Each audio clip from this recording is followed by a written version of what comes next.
let's take a look at Milwaukee and the New Orleans Pelicans. Of course, Anthony Davis, such a strong player. Odds makers on the win totals for this season have these teams. Milwaukee, of course, they lost Chris Middleton. We'll talk about that. 39.5.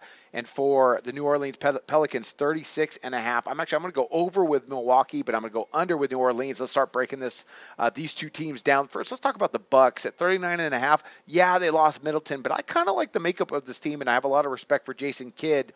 Last season, Milwaukee, they won just 33 games. They struggled in the latter part of the season, going 8-14 in the final 2 months. Now they've lost Middleton for probably the season.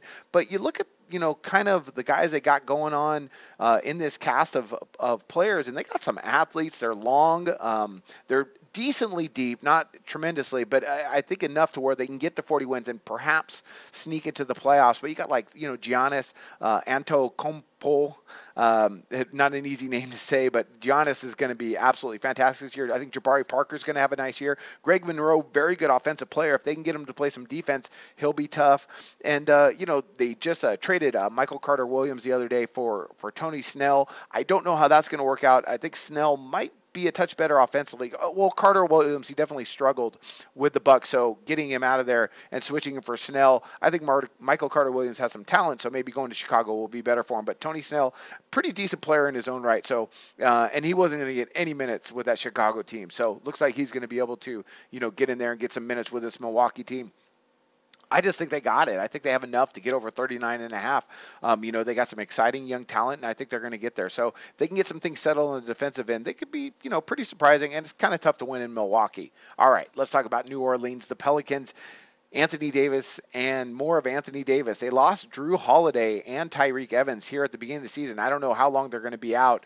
But last year, New Orleans, they won just 30 basketball games, and they ranked one of the worst defensive teams in the league. And, I wasn't a huge fan of Monty Williams, but I didn't think he was horrible considering the talent he had, to go with. And now they bring in Alvin Gentry with the same mindset of just pushing tempo, pushing pace. But they don't have any three-point shooters. They lost Ryan Anderson. They lost Eric Gordon. Holiday's out. They don't really have anybody to, they have nobody on the outside as a threat. Of course, Anthony Davis is one of the best players in the league, but, for what they want to run, and now with a Tyreke Evans out, who could also shoot the three a bit, I think they're going to struggle quite a bit at the beginning of the year, and that's going to hurt them to try and get over this 36.5. So I don't think they're going to get there.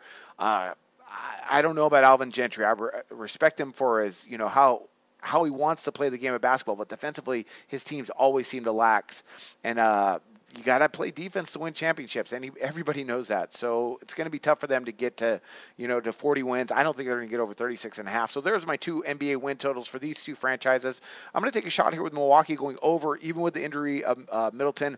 I think the injuries to Evans and Holiday are going to affect the Pelicans even more than people anticipate with them under the 36.5. Those are two of my NBA win total picks, and I wish you luck on your picks today. Research before you bet. Be sure to check out SBR Picks for the best game predictions, breakdowns, and much, much more.